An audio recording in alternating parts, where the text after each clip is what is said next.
30 حدیث صحیح مسلم سے 179 اور مشکات میں 157 نمبر.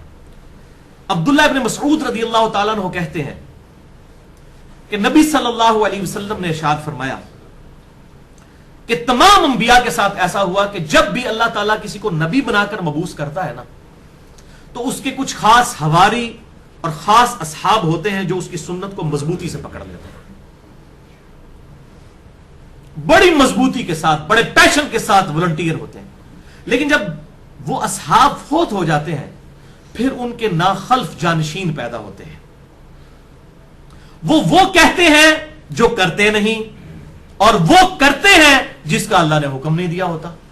تو جو کوئی ان کے ساتھ ہاتھ کے ساتھ جہاد کرے تو وہ مومن ہے، جو زبان کے ساتھ جہاد کرے وہ بھی مومن ہے، اور جو دل میں برا مانے وہ بھی مومن ہے، اور اس کے بعد رائی کے دانے کے برابر بھی ایمان نہیں ہے جو دل میں بھی برا نہ مانے. یہ حدیث جب ابو رافع تابعی نے بیان کی اسی حدیث میں آتا ہے مسلم شریف کی. عبداللہ بن عمر سے بیان کی تو انہوں نے حدیث ماننے سے انکار کر دیا. پھر وہ بیچارے انتظار میں رہے. ایک دفعہ عبداللہ ابن مسعود وہاں پر آئے رضی اللہ تعالیٰ عنہ وعلیہ السلام. تو ابن عمر ان کی زیارت کے لیے گئے. ظاہر وہ سینئر صحابی تھے، جونیئر کو ہی جانا چاہیے تھا. وہ پہلے 10 مسلمانوں میں سے تھے. 33 ہجری میں فوت ہوئے سیدنا عثمان کے دور میں. حضرت علی کی خلافت کا زمانہ ابن مسعود نے نہیں پایا. تو ملنے کے لیے گئے. وہاں پر ابو رافع نے عبداللہ ابن مسعود سے کہا کہ میں نے آپ صلی اللہ علیہ وسلم سے ایک حدیث اس طرح سنی تھی، آپ صلی اللہ علیہ وسلم سے آپ نے سنی تھی اور آپ نے مجھ سے بیان کی تھی. پھر انہوں نے پوری حدیث بیان کی. یعنی عبداللہ بن عمر کو نہیں انہوں نے کچھ کہا تاکہ وہ نیگیٹو سائیکالوجی ڈیولپ نہ ہو جائے کہ جی میری غلطی پکڑ رہا ہے، میں حدیث نہیں مانی. تو انہوں نے عبداللہ بن مسعود سے کہا کہ اس طرح آپ نے مجھ سے بیان نہیں کیا تھا. ان کا ہاں اللہ کے نبی نے مجھ سے یہ بات بیان کی تھی صلی اللہ علیہ وسلم. تو اسی حدیث میں بولا کرتا ہوں کہ عبداللہ بن عمر کی ایک اپنی نیچر تھی، سیدنا حسین کی ایک اپنی نیچر تھی. ان کی ذرا وہ پیسیو نیچر تھی، سیدنا حسین کی ایکٹیو نیچر تھی.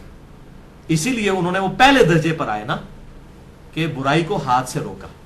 اور یہ امت محمدیہ میں جو آل محمد ہے انہی کا یہ سٹیٹس ہوگا صلی اللہ علیہ وسلم کہ وہ ہاتھ سے روکے، کیونکہ ان کے جینز پروفٹ کے جینز ہیں. امت محمدیہ میں جو آل محمد ہے صلی اللہ علیہ وسلم اگر وہ برائی کو ایکسپٹ کر لیں گے تو وہ تو شریعت بن جائے گی.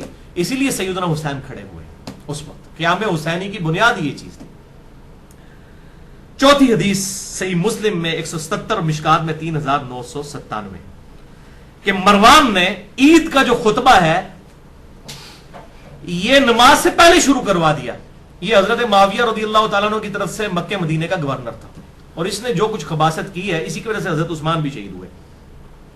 مروان بن حکم، اور بعض کو رضی اللہ تعالیٰ عنہ بھی کہتے ہیں، اور کرتوت تسی سن لو. مروان بن حکم صحیح مسلم 177 مشکات 3997 جب اس نے خطبہ شروع کروایا.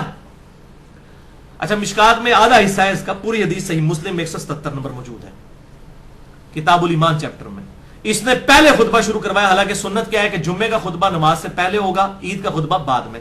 چونکہ یہ خطبے میں حضرت علی پہ لعنت کرتے تھے، کوئی تقریر سنتے ہی نہیں تھا ان کی، تو زبردستی تقریر سنانے سے انہوں نے. تو ایک شخص وہاں کھڑا ہوا، اس نے کہا مروان تو سنت کو چھوڑ رہا ہے. نبی صلی اللہ علیہ وسلم عید کا خطبہ بعد میں دیتے تھے اور تو پہلے دے رہا ہے. اب پتہ اس نے کیا بکواس کیا آگے سے. اس نے کہا وہ طریقے متروک ہو چکے ہیں، ترک ہو چکے، ختم ہو چکے. جو نبی کی شریعت کے بارے میں یہ بکواس کرے کہ نبی کا طریقہ ختم ہو چکا، وہ مسلمان رہ جاتا ہے. یہ نواقض اسلام لکھتے ہیں جی یہ چیزیں اسلام سے خارج کر دیتی ہیں. یہ ان کو پینٹ شرٹ میں نواقض اسلام نظر آ رہا ہوتا ہے مولویوں کو. اور نواقض اسلام کی سب سے نمائندہ مثال مروان بن حکم ہے جس نے رسول اللہ کے طریقے کو کہا کہ ترک، نعوذ باللہ، اتنی نفرت کا اظہار کیا. یعنی اب یہ لوگ جو ہیں بدعتیں جاری کریں گے. تو ابو سعید خدری وہاں پر موجود تھے. انہوں نے کہا کہ اس شخص نے حق ادا کر دیا. میں نے خود نبی صلی اللہ علیہ وسلم سے سنا تھا کہ جو کوئی برائی کو دیکھے ہاتھ سے روکے. ہاتھ سے نہیں روک سکتا، زبان سے روکے. زبان سے نہیں روک سکتا، کم از کم دل میں اس کو برا جانے. لیکن آپ صلی اللہ علیہ وسلم نے ساتھ فرمایا تھا ذالک اضعف الایمان، دل میں برا جاننا ایمان کا کمزور ترین درجہ ہے. تو کیا سیدنا حسین ایمان کے کمزور ترین درجے پر ہوں گے؟ اعلیٰ ترین درجے پر. ذالک اضعف الایمان، ایمان کا کمزور ترین درجہ. اسی کا ایک طریق صحیح مسلم میں 2053 اور مشکات میں 1452 ہے. وہاں پہ مروان ابو سعید خدری رضی اللہ تعالیٰ عنہ کو گھسیٹ کر ممبر کی طرف لے کے جا رہا اور وہ اسے مصلے کی طرف لے کر جا رہے کہ بھائی تو نماز پہلے پڑھا بعد میں خطبہ دیں. تو کہتا ہے ابو سعید تجھے نہیں پتا وہ طریقے متروک ہو چکے. اس میں بھی الفاظ ہے تو حضرت ابو سعید خدری نے کہا اللہ کی قسم، اس ذات کی قسم جس کے قبضے قدرت میں میری جان ہے، نبی کا طریقہ متروک نہیں ہوا، تو خیر و بھلائی پہ نہیں مروان، 3 دفعہ انہوں نے فرمایا اور وہاں سے چلے گئے. یہ بنو امیہ کے بدماش حکمران مروان بن حکم حضرت معاویہ کی طرف سے مکے اور مدینے کا گورنر.